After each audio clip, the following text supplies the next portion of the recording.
자, 반갑습니다. 네 번째 시간 인공지능으로 함께 하도록 하겠습니다. 자, 앞 시간에 이제 우리가 살펴봤었던 컴퓨터와 인터넷 발전으로 데이터들이 어마무시하게 쌓이게 되고 이 수많은 데이터로부터 가치를 뽑아내게 되는 이런 빅데이터에서 알아봤습니다. 이 빅데이터를 통해서 우리가 이제 뭘로 옮겨갈 수 있느냐?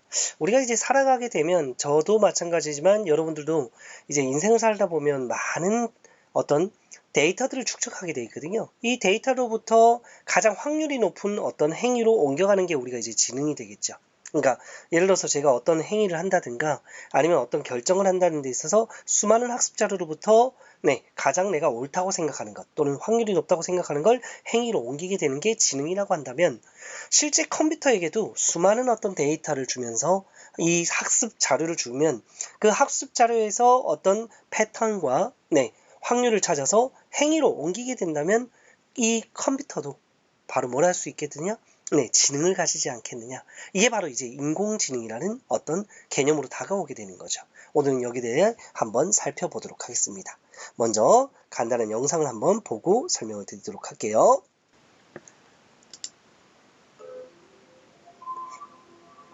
남자가 가정용 인공지능 로봇 아니타를 구입합니다. There she blows then. Your brand new synthetic, unique styling, one of a kind, standard domestic profile installed. That'll cover all your basic housework. Leave it a crack on. 그녀는 아름다우며 청소를 잘하고 아침 식사를 풍족하게 차릴 줄 압니다.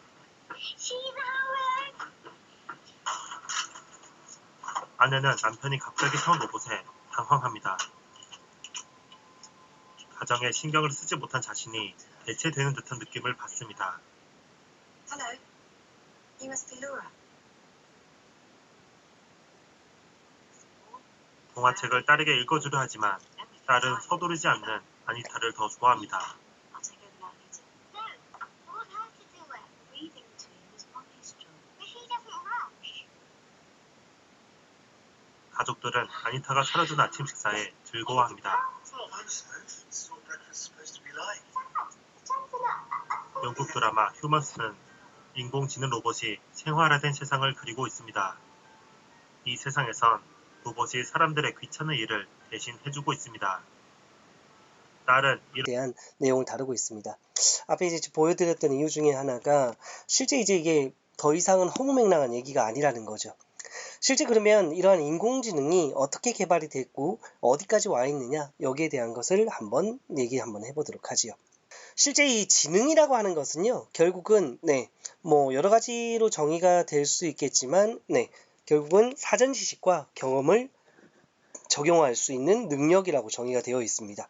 그래서 실제 1956년도에 다트머스 대학교에서 세계적인 석학들이 모였습니다. 그 중에 이제 한 분이 존 메카시, 마빈 민스키 뭐 이런 사람들이 모였는데 실제 이 회의에서 뭐가 이루어졌느냐? 컴퓨터가 이제 개발이 되고 컴퓨터가 계속 발전을 하게 되면 이 데이터를 축적을 하게 되면 이 수많은 데이터로부터 하나의 확률을 뽑아내서 가장 확률이 높은 것을 또는 가장 옳다고 생각하는 것을 행위로 옮기게 되면 사람의 지능을 닮지 않겠느냐. 즉 컴퓨터를 이용해서 인간의 지능을 모방해서 인위적으로 지능을 만들 수 있지 않겠느냐 해서 이제 여기에 참석했던 존 메카시가 인공지능이라는 단어를 만들고 용어를 제안을 하게 됩니다. 그래서 기존의 이제 컴퓨터의 처리는요. 실제로 보게 되면 여러분들 if then이라고 얘기를 많이 하죠. 여러분 이제 컴퓨터 프로그래밍을 배우시면 조건문을 많이 배우시게 되는데 if 뭐뭐 한다면 어떻게 해라 라고 하는 거죠. 조건이 만족되어지면 어떤 행위를 해라. 이런 것들이 바로 이제 기본적인 어떤 컴퓨터의 처리였다는 얘기죠. 일반적인 비지능적인 데이터 처리입니다. 예를 들면 여러분들이 키오스크에 가서 어떤 화면에다가 이렇게 버튼을 누르는데 압력이 어느 이상이 되고 어떤 곳을 눌러지게 된다면 그 다음 화면으로 넘어가라. 이런 거는 비지능적인 어떤 처리가 되게 되는 거죠. 근데 지금은 어떤 형태가 되게 되느냐? 컴퓨터에 수많은 자료가 들어가게 됩니다. 컴퓨터에 수많은 데이터가 입력이 되게 되고요. 그 수많은 데이터로부터 뭐 하게 됩니까? 빅데이터 분석이 일어나죠. 또는 어떤 확률과 분석과 처리를 하게 되죠. 그 중에 한 개나 여러 개를 어떻게 하느냐? 네, 결과로서 출력을 하게 되죠.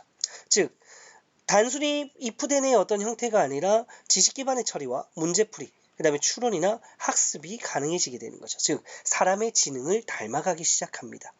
그래서 지금의 어떤 컴퓨터의 처리들은 단순히 if 조건이 맞으면 어떻게 해라가 아니라 여러 가지 어떤 변수들과 여러 가지 합습 자료가 들어가서 거기에 대한 결과를 뽑아내는 어떤 형태로 발전하고 있는 거죠.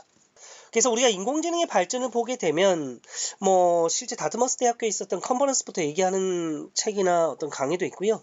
실제로 보게 되면 좀 더 멀리 가서 인공지능의 아버지를 이 앨런 튜링으로 보는 사람도 있습니다. 어찌됐든 튜링 기계라고 하는 튜링 머신이라고 하는 걸 만들어서 실제 데이터를 처리한 어떤 사람이죠. 그래서 이 앨런 튜링을 살펴보려면 여러분들 영화 이미테이션 게임 이제 거기에 주인공이 이제 앨런 튜링이죠. 그 사람을 주인공으로 해서 만든 영화가 이제 이미테이션 게임이 있게 되는데 거기서는 이제 인공지능보다는 그 암호 해독자로서의 능력에 이제 많이 비춰져서 포커스가 맞춰져서 영화가 만들어져 있습니다. 그래서 이 인공지능의 이 사람의 어떤 업적을 기려가지고요. 실제 어떤 기계가 인공지능이냐 아니냐 판단하는 테스트의 이름이 우리가 보통 이제 튜링 테스트라는 얘기를 많이 하게 되죠. 그래서 이 사람의 이름을 따오게 됩니다. 그래서 1950년도에 실제 다트머스 대학교에서 인공지능이라는 용어가 만들어지고요. 실제 앞으로 컴퓨터가 발전하게 되면 인공지능이 엄청나게 발전할 것이다 낙관을 했는데 실제 이 1960년도, 70년도, 80년도 넘어오면서 컴퓨터가 생각보다 비약적으로 발전하지는 못했더라. 그러다 보니까 인공지능을 구현해내는 데는 조금 한계가 있었다. 그래서 여기를 이제 암흑기라고 이제 설명이 되는 거죠.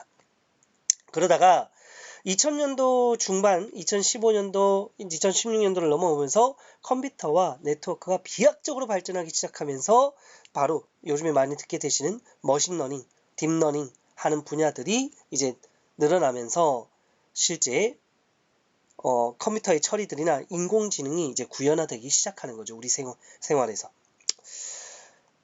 그래서 우리가 실제 보게 되면 인공지능의 발전을 먼저 보시게 되면요. 실제 1950년대, 80년대에는 전문가 시스템이라고 불려서 실제 우리가 보시게 되면 자동차가 고장났을 때 A라는 자동차가 고장났을 때 들어가게 되면 예를 들면 제가 시동이 안 걸려요 하게 되면 이제 FAQ로 찾아볼 수 있는 거죠. 있죠. 즉 전문가들이 어떤 문제점에 대해서 미리 대답을 남겨놓고 어떤 제가 질문을 하게 되면 그 미리 남겨놓은 대답을 듣게 만드는 것 그런 것들이 이제 보통 전문가 시스템이었죠. 그래서 이 전문가 시스템을 넘어선 인공지능을 만들려고 했더니 실제 계산이 복잡하고요. 사람의 신경망을 닮은 인공지능을 만들려고 했더니 실제 이 사람의 그 뇌라는 게 실제 1000억 개 이상의 뇌세포로 구성되어 있고 이 수많은 뇌세포들이 복잡하게 연결되어 있다 보니까 이런 뉴런들을 만든다는 게 생각보다 쉽지 않은 문제였다는 얘기죠. 그런데 그것도 그거고 실제 훈련시킬 데이터도 상대적으로 엄청나게 부족했던 거죠. 그러다 보니까 이 시대에는 이 인공신경망을 닮은 AI를 만들기에는 조금 한계가 있었다라는 얘기가 되는 겁니다. 그러다가 때는 바야흐로 이제 1990년도, 2000년도 넘으면서 컴퓨터가 발전을 하게 되면서 설계 능숙도에 따라서 컴퓨터에게 학습을 시킵니다. 갖가지 데이터를 가지고 학습을 시키고요. 거기에 따라서 어떤 결과를 내게 되는 이제 머신 러닝이라고 부르죠. 기계 학습의 분야가 이제 발전을 하게 되죠. 그리고 이제는 지금의 시대에서는 딥러닝이라고 해서 컴퓨터가 스스로 학습도 하고요. 학습한 데이터를 다른 문제에 응용하게 되는 수준까지도 이제 다르게 됐죠. 그래서 실제 보게 되면 우리가 실제 어떤 기계가 인공지능을 가지고 있느냐, 지능을 가지고 있느냐, 가지고 있지 않느냐 판단하는 실험이 이제 앞에서 얘기했던 앨런 튜링의 이름을 따서 튜링 테스트라는 게 있었습니다. 근데 실제 튜링 테스트 같은 경우에는요. 어떤 테스터가 있으면 이 사람이 지금 테스터입니다. 테스터가 있으면 이 테스터가 한 명이 있는 게 아니고요. 한 여러 명이 있습니다. 여러 명이 있는데 이 테스터한테 뭘 주느냐? 어떤 사람하고도 대화하게 하고요. 또는 기계하고도 대화하게 됩니다. 인공지능을 가졌다는 기계하고 보통 이제 대화는 채팅입니다. 채팅으로 대화하게 합니다. 근데 실제 대화를 했을 때 이 사람 인공지능 기계하고 대화를 했는데 이 사람이 이건 사람의 지능을 가지고 있다고 판별을 하게 되면 그런 판별한 사람이 30% 이상이 넘게 되면 이 기계는 인공지능을 가지고 있다라고 판단하자. 이 테스트가 바로 튜링 테스트입니다. 그런데 이 튜링 테스트를 통과한 되게 간단한 것처럼 보이지만 튜링 테스트를 통과하는 게 실제 인공지능의 용어가 만들어지고 나서도 한 50년이 걸리게 됩니다. 자, 실제 뉴스인데 한번 잠시 보시도록 하겠습니다. 제가 이건 동영상이 준비가 안 됐네요. 네, 실제 보게 되면 여기 유진 구스트만이라고 하는 네, 실제 러시아에서 만든 인공지능이었는데 실제 50년이 지난 56년인가요? 정확히 지나고 나서 실제 인공지능 튜링 테스트를 통과하기 시작합니다. 그래서 튜링 테스트를 통과했다는 얘기는 여러 사람들이 이 유진 구스트만과 대화를 함으로써 실제 이거는 지능을 가지고 있다라고 판별한 게 30%를 넘게 된 거죠. 그런데 왜 이런 오랜 시간이 걸렸느냐? 컴퓨터의 성능이 생각보다 그렇게 빠르게 발전하지 못한 거죠. 그런데 이제 여러분이 인공지능을 공부하시다 보면 이 튜링 테스트와 함께 공부 많이 듣게 되는 게 이 중국인의 방 실험이라는 게 있는데 바로 존설이라는 사람이요. 뭐라느냐?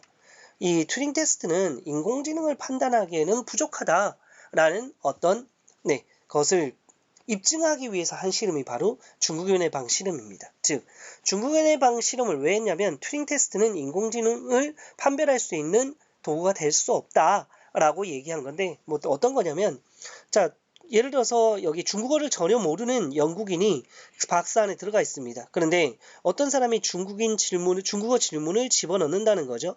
그런 다음에 이 사람은 안에 매뉴얼을 가지고 답안을 만들어 가지고 내게 되면 반대편의 출력을 본 사람은 뭐라고 생각하겠습니까? 안에 있는 사람은 중국어를 할 줄 안다라고 생각할 확률이 높다라는 거죠. 즉 튜링 테스트와 유사하죠. 그러면 결과적으로는 이 사람은 중국어를 아느냐 모르지 않느냐라는 거죠. 모르는 영국인이지 중국어를 안다고 볼 수 없다라는 거죠. 즉 이 존설이라는 사람이 이 실험을 한 이유가 튜링 테스트는 인공지능을 판별할 수 있는 도구가 될 수 없다라는 걸 증명하기 위해서 이런 중국인의 방 실험을 했다는 거죠. 그런데 우리가 지능을 어느 정도 가지고 있느냐 하는 것은 딱 절대적인 수치는 없습니다. 그죠? 그런데 우리가 이제 인공지능도 크게 두 가지로 나누게 되면 여기 나오듯이 강한 인공지능, 스트롱 AI와 그 다음에 약한 인공지능, 위크 AI로 나누게 됩니다. 그래서 약한 인공지능이 뭐냐면 실제로 지금 중국인의 방 실험이나 튜링 테스트에서 했던 것처럼 어떤 사람의 지능적인 행동을 흉내내거나 아니면은 중국인의 방 사고 실험처럼 사고 실험처럼 단순한 어떤 형태의 지능을 가진 어떤 형태를 우리가 약한 인공지능이라고 합니다. 현재 지금 우리가 인공지능이라고 만들어진 것들은 거의 다 이런 약한 인공지능이 아닐까 싶습니다. 딱 어디까지를 약한 인공지능이고 어디까지를 강한 인공지능이라고 할 수는 없지만 우리가 일반적으로 사람의 지능을 흉내내는 현재의 인공지능들을 거의 다 약한 인공지능이라고 볼 수 있고요. 우리가 영화나 드라마에서 나오는 막 사람을 거의 모방한 사람의 지능을 가지고 있는 사람 이상의 지능을 가지고 있는 인공지능을 우리가 강한 인공지능이라고 하는 거죠. 그래서 실제 이 존설이 말한 것은 이제 강한 인공지능을 테스트할 수 있는 건 아니다라는 것을 말하고자 한 것 같고요. 그런데 실제로 보게 되면 실제 이런 강한 인공지능은 아직 개발되려면은 아직까지는 인간의 그 내세포의 비밀을 풀기 위해서는 갈 길이 좀 먼데 실제 약한 인공지능들은 이미 우리 주위에 많이 들어오고 있죠. 뒤쪽에 제가 로봇의 어떤 예제도 보여드릴 겁니다만은 많은 기계들이나 로봇들이 인공지능을 가지고 판단을 하기 시작합니다. 그죠? 약한 인공지능들은 여기저기에 들어오게 되는 거죠. 그러다 보니까 강한 인공지능보다 약한 인공지능이 더 무서운 이유 중에 하나는 벌써 우리의 일자리를 뺏고 있고 우리의 자리를 차지하고 있다는 거죠. 앞에 휴먼스 드라마에서도 살펴봤습니다만은 인공지능이 갈수록 많아지다 보면 사람의 살아가는 삶의 가치가 하락할 수도 있다는 거죠. 그러면 우리는 거기에 대해서 대비를 하고 인공지능과 함께하는 어떤 삶들을 잘 조율해 나갈 필요가 있다는 얘기가 되는 겁니다. 자, 그래서 실제 여러분들이 인공지능 하면 생각하는 것 중에 하나가 바로 알파고입니다. 그죠? 알파고. 이 알파고에 대해서 잠시 얘기를 나눠보도록 하겠습니다. 자, 우리가 인공지능 하면 가장 많이 생각하는 것 중에 하나가 바로 이 알파고. 고 하면 바둑이죠, 바둑. 즉, 바둑을 두는 인공지능입니다. 실제 이제 중소기업에서 시작해가지고, 네, 구글이 인수하면서, 네, 알파고 전문팀이 생기게 됐는데, 실제 알파고도 버전이 여러 가지가 있습니다. 실제 여러분들한테 추천하고 싶은 건 넷플릭스인가요? 유튜브에도 아마 있는 걸로 알고 있는데, 네, 알파고라고 하는 그 다큐멘터리가 있습니다. 거기에 보시게 되면 이제 알파고의 개발이나 어떤 진행들을 좀 볼 수가 있게 되는데, 실제 그 다큐멘터리도 나와 있습니다만은 초기에 그 알파고가 만들어져서 처음으로 대전시킨 사람이 바로 여기 판후이라는 사람하고 유럽의 바둑 기사인데, 네, 거리의 바둑 기사인데, 실제 거리의 바둑 기사를 초청을 해서, 네, 바둑 인공지능과의 대결을 하게 합니다. 그 다큐멘터리에서도 보면은 이 판후이가 막 자신만만해 하거든요. 근데 결국 결과적으로, 네, 5대 0으로 판후이가 집니다. 그러다가 요게 이제 판후이를 다시 영입을 합니다. 이 알파고 팀에 영입을 해가지고요. 실제 더 개발을 해서 실제 여러분도 잘 아시는 국내 이세돌 구단과 서울에서, 네, 경기를 가졌죠.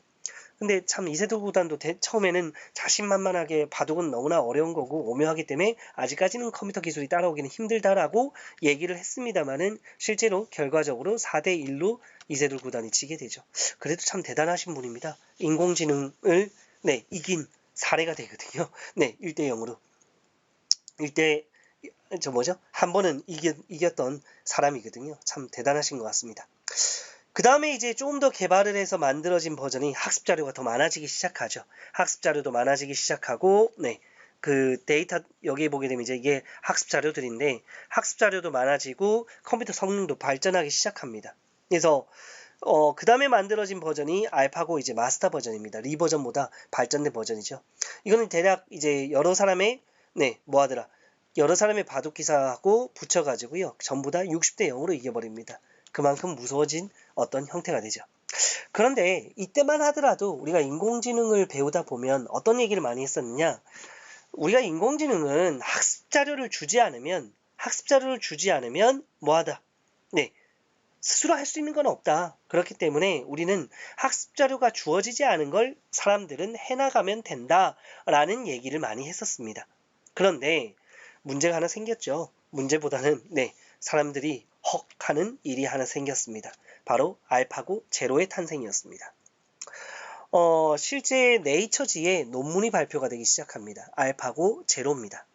이 알파고 제로는요, 기존에 있던 알파고 판 버전, 리버전, 마스터 버전처럼 사람이 바둑을 둔 기보, 즉 바둑의 어떤 학습 자료를 준 게 아니고요. 알파고 제로에게는 뭐만 주었느냐? 네, 바둑의 규칙을 주었습니다. 바둑의 규칙을 주었더니 자기 혼자서 이기고 지고를 반복하는 학습 자료를 만들어 나가기 시작했죠. 빠르게 만들어 나갔더니 지금 여기 40days라고 되어 있는데 대략 40일 만에 누구를 따라잡았느냐? 실제로 여기가 지금 알파고 마스터 버전의 학습량을 40일 만에 따라잡았다는 얘기죠. 그 다음에 알파고 리 버전 같은 경우에는 이미 5일 이내에 4, 5일 만에 알파고 리 버전의 학습량을 따라잡았다는 얘기죠. 즉, 이 알파고 제로 같은 경우에 사람들이 상당히 경악했던 이유 중에 하나가, 네, 놀라웠던 이유 중에 하나가 스스로 학습 자료를 생성할 수 있다는 걸 보여준 사례가 된 거죠. 즉, 요즘에는요, 실제 보게 되면 사람들이 만든 알파고 제로처럼 이전 버전처럼 학습 자료를 주는 게 아니라 학습 자료를 스스로도 생성할 수 있는 기술까지도 왔다라는 얘기가 되는 겁니다. 그래서 실제 보게 되면 이제 딥러닝 분야에서 보게 되면 사람들이 잘못된 어떤 자료다라고 이렇게 줬을 때는 피드백을 받아서 수정하기도 하고요. 인공지능이 이제 피드백을 받아서 스스로 학습을 수정하기도 하고요. 방금처럼 스스로 학습 자료를 만들어내거나 응용하기도 하는 기술에까지 이르게 되었습니다. 그래서 요즘에는 실제 여러분들도 많이 느끼시겠습니다만은 웹의 어떤 시대를 넘어서 앱의 시대가 되고요. 앱의 시대를 넘어서, 네, 자연어 처리를 기반으로 하는 보세 시대로 넘어가고 있죠. 그죠? 그래서 실제 보게 되면 요즘에 이제 인공지능 스피커와 대화를 나눈다든지 음성 임시 명령어가 들어간다든지 이런 시대에 살고 있습니다. 그래서 우리 내추럴 랭귀지 프로세싱이라고 하죠. 자연어 처리가 요즘에 가장, 네, 많이 이용되고 있기도 합니다. 그래서 이런 인공지능들을 사람처럼 생긴 또는 사람과 유사한 어떤 형태의 로봇에 탑재하는 경우도 많아지게 되는데, 제가 여기 짤막하게 제가 조사한 어떤 인공지능의 로봇의 주요 발전 역사를 한번 쫙 써놔봤는데 참고해 보시면 좋을 것 같고요. 실제 보시게 되면 뭐 실제 사용되고 있는 인공지능 기술들 중에 뭐 대표적인 것들, 여러분들 뭐 페이스북, 요즘에는 우리나라에서는 페이스북을 그렇게 많이 사용하고 있는 것 같지는 않습니다만은, 단체 사진 같은 걸 페이스북에 딱 올리면요, 나의 등록되어 있는 친구 누구이지 않느냐 하면서 이렇게 딱 바로 찾아줍니다. 그죠? 요게 이제 딥페이스라고 하는 인공지능인데, 실제 사람의 얼굴을 자동으로 인식해서 사진에 누가 너의 친구이지 않느냐 미리 태그를 달아주게 되는 어떤 시스템인데, 인식 정확도가 대략 98%에 가까울 정도로 사람이 눈으로 인식하는 수준과 거의 차이가 없다라고 합니다. 뭐 만들어진 지는 꽤 오래됐고요. 그 다음에 또 중간 초창기에 유명한 사례 중에 하나가 구글의 딥드림이죠. 이 구글의 인공지능화가 딥드림은요, 실제 학습 자료로 그 고우 있죠. 반고우의 화풍을 학습시켜 가지고요, 사진을 넣게 되면 원래 구성되어 있던 사진에다가 의도된 이미지의 형태를 왜곡하거나 가장해 가지고 추상화를 만들어주는 실제 인공지능 화가죠. 실제 처음에 만들어졌을 때 몇몇 작품이 뭐 억대의 어떤 그 경매에 붙여져 가지고요, 억대에 팔려나갔다는 얘기도 있고요. 실제 요즘에는요, 요거는 이제 구글의 딥드림이나 페이스북의 딥페이스 같은 경우는 아주 오래된 사례들이고, 현재 보게 되면 여러분들 잘 아시는 이 스팟 강아지 로봇 같은 경우에는 실제 싱가포르에서는요, 코로나 현장에 투입돼 가지고요, 뭐였더라? 공원을 순찰하면서 사람들의 어떤 이동량도 파악을 하고요, 공원의 밀집도도 파악을 하고요, 그 다음에 방문객 수를 추정하거나, 그 다음에 돌아다니면서 스피커로 그 거리두기 지침 안내, 사람들이 가까이 모여 있으면 뭐 좀 떨어지세요, 위험합니다, 마스크를 쓰세요 등등등의 이런 것들을 하기도 하고, 실제 MIT 연구진은 여기에 화상 카메라를 달아가지고요, 원격 진료를 이제 하기도 합니다. 그래서 인공지능을 탑재한 어떤 이런 로봇들이 갈수록 많아지기 시작하죠. 여러분들 잘 아시는 요즘에 배민이라고 하죠. 배달하는 업체에서도 이제는 뭐도 개발하고 있더라? 딜리드라이브입니다. 실제 이제 배송을 자율주행을 넣어서 배송 사업을 만들어가고자 개발을 하고 있는 실정이죠.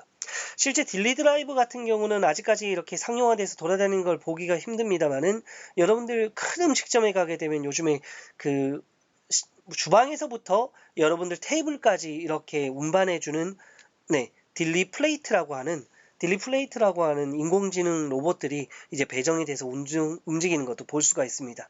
궁금하신 분은 유튜브에 이제 딜리플레이트 같은 거 한번 찾아보시거나 배달의 민족 로봇으로 검색하시게 되면 실제 지금 활용되고 있는 로봇들도 보실 수가 있습니다. 배달의 민족에서 이제 일정 금액을 받고 대여를 해주거든요. 근데 실제로 보게 되면 사람들이 이용하는 이유 중에 하나는 뭐 일단 사람을 쓰기보다 일단은 복지 문제를 해결해 줘도 되죠. 그죠? 그 다음에 뭐 갖가지 아프다고 안 나오는 것도 아니고 일단 고정된 일들을 계속해서 처리를 해주게 되니까 신뢰성이 높아지게 되죠.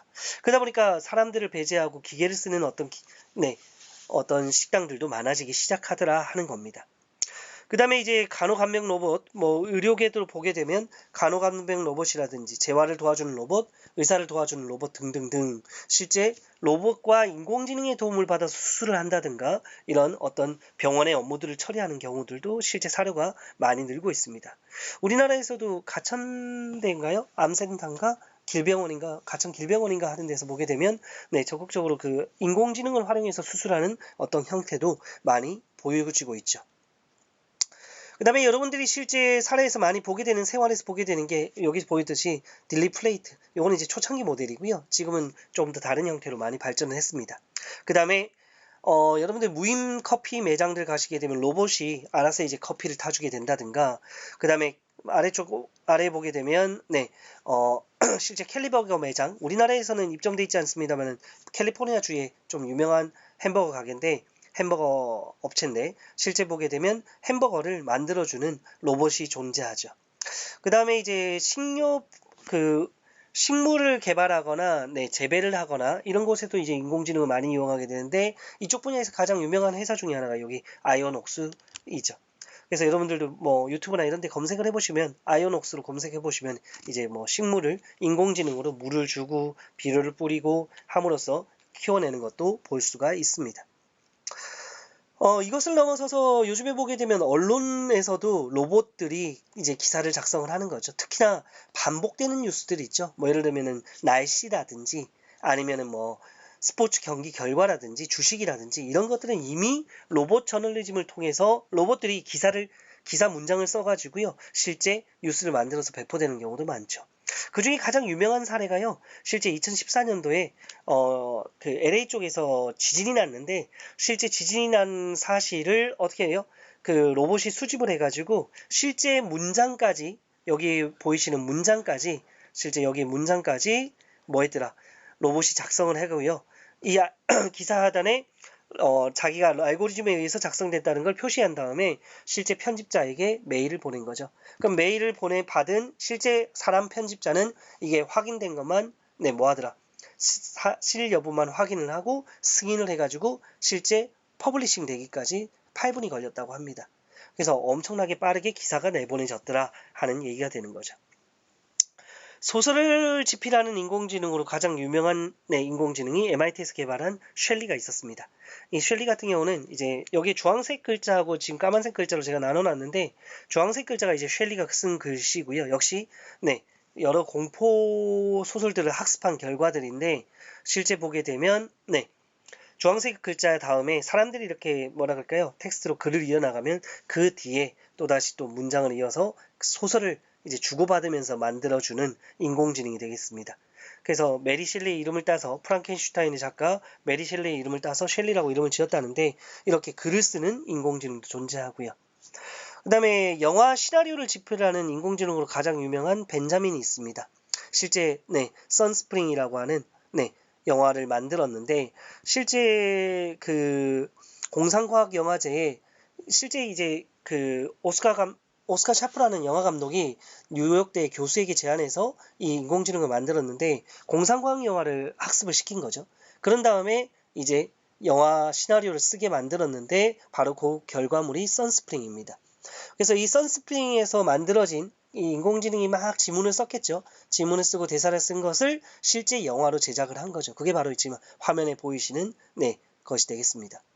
그래서 실제 이 영화를 만들어 가지고요. SF 런던에 제출을 했더니 저명한 심사위원이 나중에 알고 이게 이제 인공지능이 썼다는 걸 알고요. 뭐 하더라? 이게 다음부터 이런 장난을 치지 않는다. 다시는 이런 짓 안 한다고 약속한다면 나는 이 작품에 최고점을 주겠다라고 말했을 정도로 어떤 영화의 가치는 있었다라는 얘기가 되겠죠. 근데 저는 실제 봤을 때 약간은 실험 영화 같은 약간은 조금 기괴한 형태의 어떤 영화 정도로 느껴졌는데 어찌됐든 하나의 콘텐츠로서 만들어졌다는 것이 중요한 의미를 가지겠죠. 앞으로 그림도 이제 이러한 인공지능에서는 예술 분야도 이제는 좀 인공지능이 무섭습니다. 실제 하나 보시게 되면 동영상을 살짝 보실게요.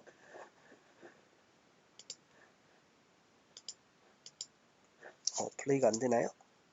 지금 플레이가 되고 있는데 실제 보시게 되면 지금 뭐라는 게 보실 수가 있느냐? 실제 인공지능 로봇이 저기 끝에 붓과 연필을 가지고 있습니다. 지금 붓을 찍어가지고 물감에 찍어서 실제 그림을 그리고 있습니다. 즉 프린팅이 아니고요. 물과 물감을 묻혀가지고요. 실제 어떤 사진을 입력했을 때 특정한 화풍을 학습을 해서 그 학습 화풍에 맞춰서 그림을 그리고 있는 거죠. 그대로 옮겨 그리는 게 아니고요. 화풍을 학습을 해서 거기에 화풍에 맞게 판단으로서 그림을 그리는 거죠. 그래서 실제 보시게 되면 여러분들 그림이 쭉 진행이 되게 되는데 실제 그림의 과정을 보시게 되면 엄청 잘 그립니다. 엄청 잘 그립니다. 조금 결과물을 기다리고 있는데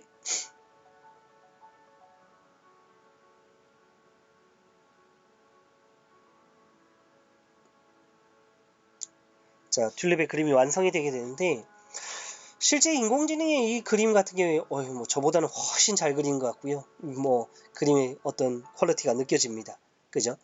실제 그래서 이 로보 아트라는 대회도 있었습니다. 지금도 하는지는 잘 모르겠는데 네. 인공지능의 화풍을 학습시키고 인공지능 컴퓨터를 이용해서 방금 보셨던 영상처럼 실제 그림을 그리게 합니다. 그러면 이것들은 실제 프린팅된 결과가 아니고요.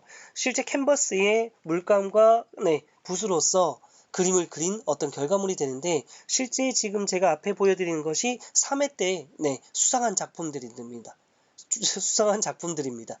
실제 보게 되면 뭐 수채화부터 시작해서 추상화까지 여러 개 작품들이 나오게 되는데 실제 뭐 똑같은 작품은 세상에 없는 거죠. 화풍을 학습을 해서 어떻게 만든 것들이니까. 그래서 이런 것들을 창작이라고 볼 수 있느냐 아니면 그냥 모방이라고 볼 수 있느냐 여기에 대한 어떤 논란들은 있습니다만은 저는 앞으로 어떻게 흘러갈지는 예술 분야도 상당히 조금 주목할 필요가 있지 않을까. 예를 들면 저 같은 사람이 그림을 못 그리는데 인공지능에게 화풍을 학습시켜 가지고요 그림을 그리게 한 다음에 제가 그린 것처럼 어디 출품을 하게 된다 라고 한다면 그건 또 창작의 어떤 사기가 되겠죠.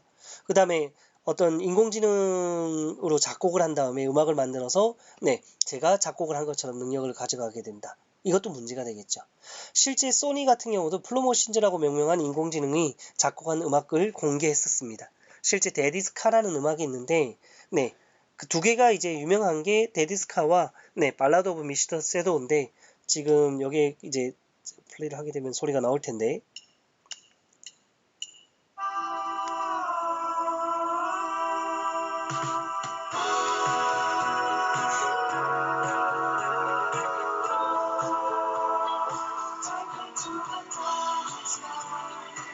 자, 소리 잠시 끊기 위해서 제가 좀 끊었습니다. 실제 보게 되면 작곡은 소니에서 만든 플로머신즈의 인공지능이 했고요. 실제 가사는 사람이 붙였고 또 이 연주는 사람들이 했습니다만은 작곡은 이 인공지능이 한 거죠. 구글은 이보다 앞서가지고요. 실제 창작 활동을 하는 인공지능 마젠다 프로젝트를 발표해가지고 90초 피아노 곡을 공개하기도 했습니다. 그래서 요즘에 보게 되면 소녀시대 멤버의 동생이 인공지능 작곡가가 작곡한 곡으로만 데뷔를 하기도 했었죠. 그래서 실제 보게 되면 이런 인공지능의 발전이 상당히 빠르게 우리 곁에 다가오고 있습니다. 그래서 실제 유럽 같은 경우에 유럽연합 같은 경우에 이제 이런 것에 미리 착안을 하고요. 예를 들면 이거죠. 제가 사장입니다. 사장인데 로봇을 50대를 가지고 일을 하게 돼요. 그럼 저는 실제 소규모 기업으로 등재가 되겠죠. 사람이 없고 저 혼자 근무하게 되는 거거든요. 그러면 실제 생산에 대해서 저는 뭐한다? 세금을 내지 못하는 거죠. 저는 근무하는 사람은 저밖에 없으니까. 나머지는 다 기계가 하고 있거든요. 그래서 실제 이 로봇들이 실제 현장에 투입되고 일을 하게 되는 게 많아지다 보니까 사람들이 이 로봇에 대해서 세금을 걷자. 이 로봇들도 하나의 가치를 지니게 되는 것이다. 라고 해서 로봇세에 대한 어떤 찬반 양론이 많습니다. 그래서 보통 이제 로봇세를 찬성하는 사람들은 보통 기술자들이나 이런 사람들이고 로봇세를 반대하는 입장들은 보통 재무나 어떤 경영을 하시는 분들이 많이 반대를 하고 있는데 어찌됐든 유럽연합은 2017년도에 이미 로봇에 대해서 전자인간이라는 법적 지위를 부여했습니다. 부여하는 결의안을 통과시켰습니다. 그 이유가 이제 뭐 하나의 전자인간으로서 존재의 가치를 인정을 해야 이제 세금을 거둘 수 있거나 하나의 또 다른 방편을 만들 수 있기 때문이겠죠. 그런데 2월 달에 로봇세 도입에 대해서는 결의안은 부결된 것으로 알려져 있습니다. 그래서 실제 보게 되면 앞으로 갈수록 이러한 로봇세가 도입이 되고 그 다음에 인공지능과 함께하는 삶이 갈수록 많아질 수밖에 없는데 우리가 이제 여러분들이 자라났을 때 여러분들이 이제 사회의 어떤 주역으로 나섰을 때는 아마 인공지능과 함께하는 삶이 이제 일상화될 수도 있다는 거죠. 그렇기 위해서는 우리가 뭘 준비해야 되느냐 앞으로는 어떻게 살아가야 하느냐에 대한 고민을 잘 할 필요도 있다고 생각이 듭니다. 여러분은 어떻게 생각하십니까? 자, 인공지능에 대한 가장 기본적인 어떤 내용들을 한번 살펴봤습니다. 자, 저는 이제 마지막으로 다음 강에서 가상현실로서 한 번 더 찾아뵙고 여러분에게 인사드리도록 하겠습니다. 자, 자, 또 긴 시간 함께 해주셔서 감사드립니다. 네, 수고하셨습니다.